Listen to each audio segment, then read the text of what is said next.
Hi friends, this is Uma. இன்றைக்கி நம்ம discuss பண்ண போகிறது என்ன அப்படின்னா, பாணிக்குட்படாது சாதகர் அப்படின்னு சொல்லி நேற்று திருப்புகழ் போட்டிருப்ப விளக்கம், அதனுடைய தொடர்ச்சி தான் பார்க்க போகிறோம். வாங்க ஃப்ரெண்ட்ஸ், லேட் பண்ணாமல் டைரெக்டாக டாபிக்குள்ளே போயிடலாம்.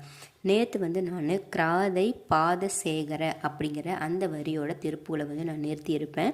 இன்றைக்கி அதற்கு அடுத்த வரி மற்றும் கருத்துரையோட இந்த வீடியோ முடியுது. ஸோ இந்த வீடியோவோட இந்த திருப்புகளும் முடிய போகுது. ஸோ இன்றைக்கி நம்ம ஸ்டார்ட் பண்ண போகிற வரி என்ன அப்படின்னா, சம்பு வேதா வாசிக்கப்படாத வாசகம் அப்படிங்கிற ஒரு வரி. இந்த வரி பார்த்திங்கன்னா மிகவும் சிறப்பு. இதில் பிரம்மதேவர், அதாவது பிரம்மன் நமக்கு தெரியும், படைப்பு தொழிலை செய்யக்கூடிய ஒரு கடவுள்.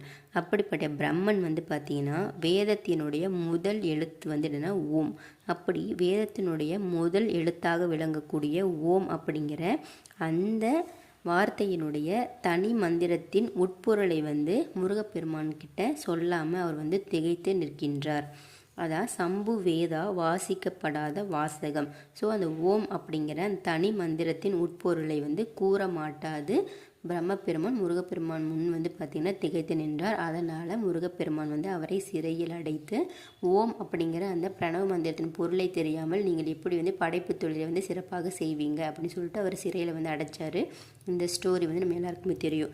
அந்த ஸ்டோரி தான் பார்த்திங்கன்னா இன்றைக்கி இந்த சம்பு வேதா வாசிக்கப்படாத வாசகம் அப்படிங்கிற ஒரு வரியின் மூலமாக நமக்கு அருணகிரிநாதர் சொல்கிறாரு. அடுத்தது, ஈசர்க்கு சுவாமியாய் முதல் வாசிப்பித்த தேசிகா அப்படிங்கிற இந்த வரி.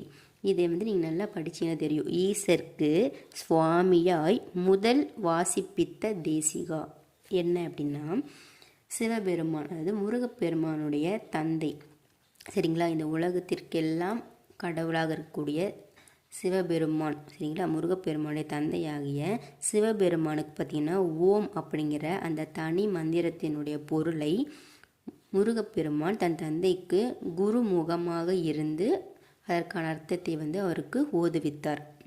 அதனால தான் முருகப்பெருமானுக்கு சிவகுரு அப்படிங்கிற ஒரு பெயர் இருக்குது.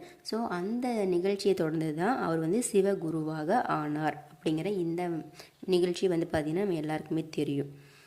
அதனால் அப்பா அவங்க ரிலீஸ் பண்ண சொல்லியுமே இல்லை, கரெக்டாக ஒரு வார்த்தையினுடைய மந்திரம், அதாவது வேதத்தினுடைய முதல் எழுத்தாக விளங்கக்கூடிய ஓம் அப்படிங்கிற அந்த தனி மந்திரத்தோட உட்பொருளே தெரியாமல் இருக்கக்கூடிய இவர் எப்படி படைப்பு தொழிலை செய்வார் அப்படின்னு சொல்லிட்டு ஒரு விதத்தில் அவரை சிறையில் அடைத்து விட்ட போது அந்த படைப்பு தொழிலையும் முருகப்பெருமான் செய்ததாக ஒரு வரலாறு இருக்குது. அதுக்கு உதாரணமாக பார்த்திங்கன்னா 4 முகம் கொண்ட முருகப்பெருமானுடைய சிலைகள் ஒரு சில கோயில்களில் நம்ம காண முடியும். ஸோ முருகப்பெருமான் படைப்பு தொழிலையும்